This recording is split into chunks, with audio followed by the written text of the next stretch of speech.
नमस्कार। आज हम आपके सामने लाए हैं लाख की चूड़ियां। इस पाठ के जो लेखक है कामता नाथ जी हैं। कामता नाथ जी ने इस पाठ में जो वर्तमान समय में मशीनी युग चल रहा है उसके बारे में बता रखा है। उसके प्रभाव से जो ग्रामीण स्तर के कुटीर उद्योग है उन पे जो नुकसान हुआ है उसके बारे में बता रखा है।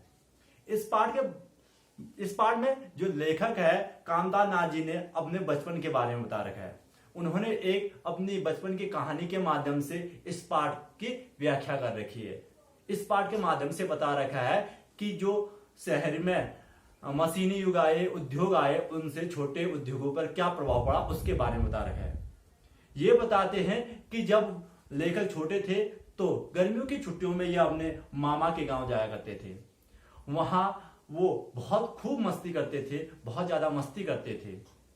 वहां एक व्यक्ति रहता था जिसका नाम बदलू था। गांव के सभी लोग उन्हें काका कहकर पुकारते थे, लेकिन जो लेखक थे उनके मामा लगते थे रिश्ते में, लेकिन सभी बच्चे काका कहते थे तो इसीलिए लेखक भी उनको काका कहकर बुलाते थे। जो बदलू था वह लेखक से बहुत ज्यादा प्रेम करता था, लेखक को बहुत ज्यादा अच्छा मानता था और उन्हें कांच की रंग बिरंगी गोलियां दिया करते थे जिससे कि लेखक बहुत ज्यादा खुश होता था। धीरे धीरे समय बीतता गया।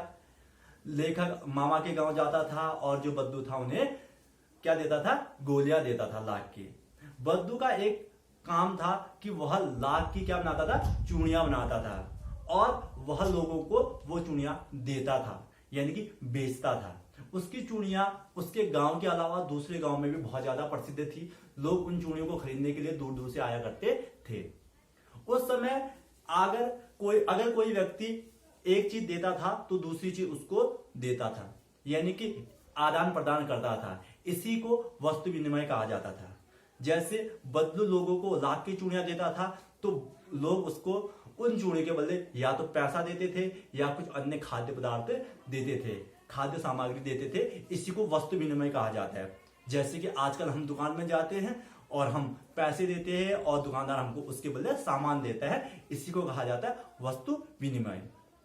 जो बदलू था उसको कांच की चूड़ियों से थोड़ा चिढ़ थी, क्योंकि वह उसके प्रतिद्वंदी थे, कांच की चूड़ियां बनाने वाले। कांच की चूड़ियों के वह नुकसान भी बताता था कि अगर आप कभी गिर गए तो आपके हाथों पे उससे चोट लग सकती है। उसका मानना था कि जो लाख की चूड़ियां है वह हाथों को क्या करती है? मजबूत बनाती है। वह एक परंपरागत कला थी, पुराने समय से चलने वाली कला थी। धीरे धीरे समय बीतता गया। जो लेखक थे उनके पिता का वहां से ट्रांसफर हो गया, यानी कि बदली हो गई।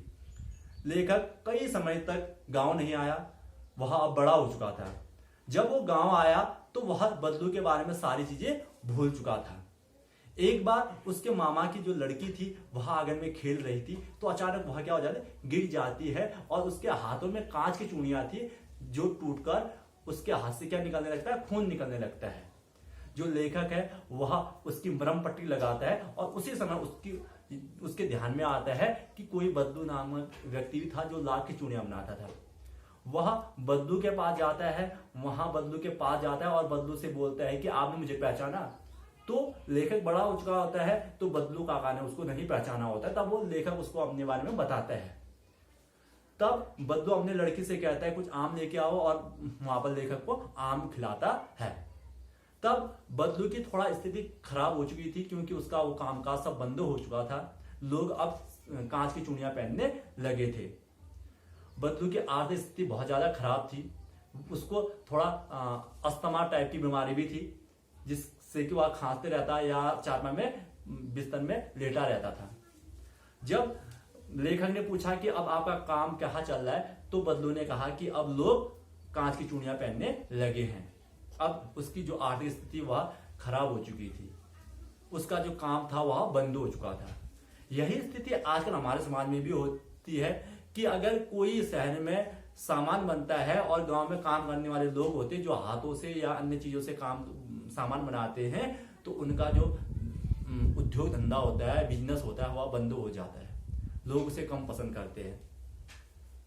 और इस कहानी में भी हमें यही बता रखा है कि जो शहर में मशीनीकरण औद्योगिकरण आ रखा है, उससे जो ग्रामीण परिवेश के जो उद्योग है, कुटीर उद्योग, उन पे बहुत सारा असर पड़ा है।